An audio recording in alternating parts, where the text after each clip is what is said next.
Hi everyone, so welcome back to my channel. So viewers, I hope आप सभी बहुत बढ़िया होंगे। आज हम स्टार्ट करेंगे एक्सरसाइज 11.2 और यहाँ से हम करेंगे क्वेश्चन नंबर 3। हम कर रहे हैं क्लास 9 का मैथ। क्वेश्चन क्या दे रखा है हमारे पास, find the total surface area of a hemisphere of radius 10 centimetre. बोल रहे हैं हमारे पास क्या है, एक हेमीस्फीयर है जिसका रेडियस कितना दे रखा है, मुझे 10 सेंटीमीटर दे रखा है। मतलब कुछ इस तरह का हेमीस्फीयर होगा जिसका रेडियस कितना है, 10 सेंटीमीटर है। r is equals to 10 centimetre. तो मुझे यहाँ पे क्या निकालना है, हमें टोटल सरफेस एरिया निकालना है। तो व्यूअर्स, ये बहुत ही सिंपल सा क्वेश्चन है। अगर आपको हेमिस्फीयर का फॉर्मूला आता है तो ये क्वेश्चन बहुत आसान होने वाला है। जो भी गिवन होता है सबसे पहले हम वही लिखते हैं। तो यहाँ पे कर लेते हैं सोल्यूशन। गिवन में हम लिखेंगे, गिवन क्या है हमें, रेडियस। और रेडियस कितना है हमारे पास, radius is equals to 10 centimetre.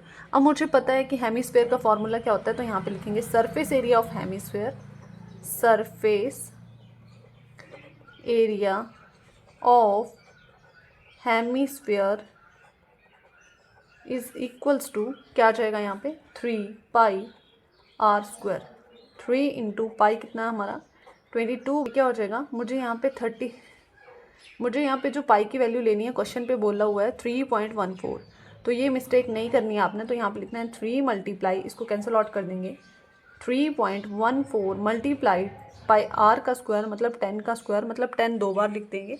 इसको मल्टीप्लाई करेंगे, 3.14 को 3 से मल्टीप्लाई करेंगे तो हमारे पास आ जाएगा 9.42 मल्टीप्लाई 10 10 शाह 100। अब 10 10 सा 100 है, तो मुझे क्या करना है, जब मैं इसको मल्टीप्लाई करूँगी तो डेसिमल क्या हो जाएगा, 2 डिजिट शिफ्ट हो जाएगा राइट को। तो आंसर बन जाएगा 942 सेंटीमीटर स्क्वायर। और यही हमारा क्या हो जाएगा, आंसर हो जाएगा इस क्वेश्चन का। करेंगे इसका next question, question number 4। So viewers, हमारे पास एक्सरसाइज 11.2 से क्वेश्चन नंबर 4 क्या दे रखा है, the radius of a spherical balloon increases from 7 centimetre to 14 centimetre as air is being pumped into it. बोल रहा है कि हमारे पास एक बैलून है, ठीक है। अगर हम उसके अंदर एयर फिल करेंगे तो वो क्या होगा, उसका जो सबसे पहले रेडियस था वो 7 सेंटीमीटर था। जब हमने उसके अंदर एयर पंप की तो उसका रेडियस कितना हो गया, 14 सेंटीमीटर हो गया। 14 सेंटीमीटर हो गया। हमें क्या फाइंड करना है, find the ratio of the surface area of the balloon in the 2 cases. मतलब कि हमें पहले इसका सरफेस एरिया निकालना है, फिर इसका सरफेस एरिया निकालना है, फिर उनका रेशियो लेना है। तो आई होप आपको क्वेश्चन बहुत अच्छे से क्लियर हो गया। तो करते हैं इसका सोल्यूशन। तो सबसे पहले यहाँ पे हमें जो भी गिवन है, केस 1 ले लेते हैं। केस 1 मतलब जब हमारे पास आर कितना है, रेडियस कितना है, 7 सेंटीमीटर है, ठीक है, 7 सेंटीमीटर है, तब हमारे पास सरफेस एरिया कितना आएगा।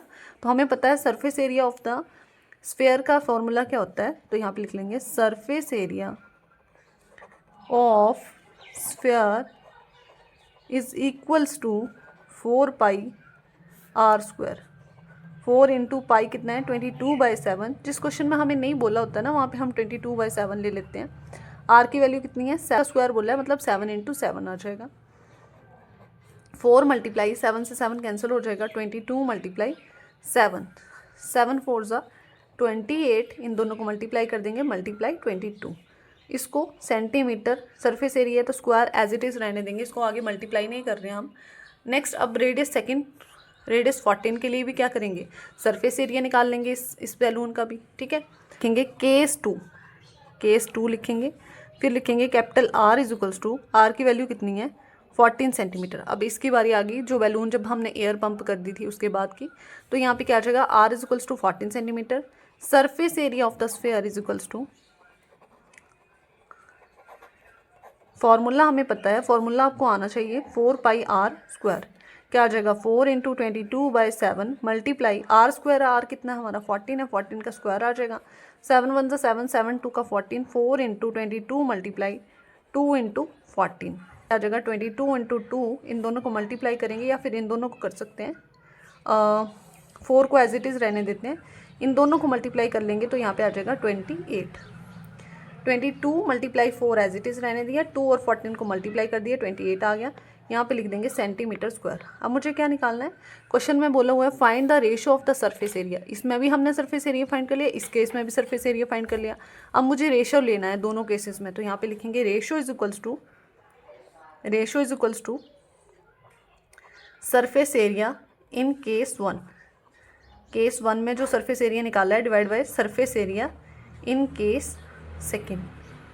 क्या आ जाएगा, सरफेस एरिया इन केस 1 क्या आया था, 22 मल्टीप्लाई 28, 28 मल्टीप्लाई 22 लिख लो, ये कुछ डिवाइड बाय 22 मल्टीप्लाई 4 मल्टीप्लाई 28, ये वाला लिख दिया जो सेकंड केस में निकाला था। 28 से 28 कैंसिल, 22 से 22 कैंसिल, बचा क्या हमारे पास 1/4। इट मीन्स जो रेशो आया वो, तो मैंने यहाँ पे लिख दिया रेशो इज इक्वल्स टू 1/4। यही हमें फाइंड करना था कि इनके दोनों जो बैलून थे उनके बीच का सरफेस एरिया का रेशो कितना होगा। आप इसको इस तरह से भी लिख सकते हो 1/4, और ये क्या हमारा आंसर है। तो आई होप आपको ये क्वेश्चन बहुत अच्छे से क्लियर हो गया। तो अगर वीडियो अच्छा लगा हो तो वीडियो को लाइक कर लें। Thank you for watching, bye bye.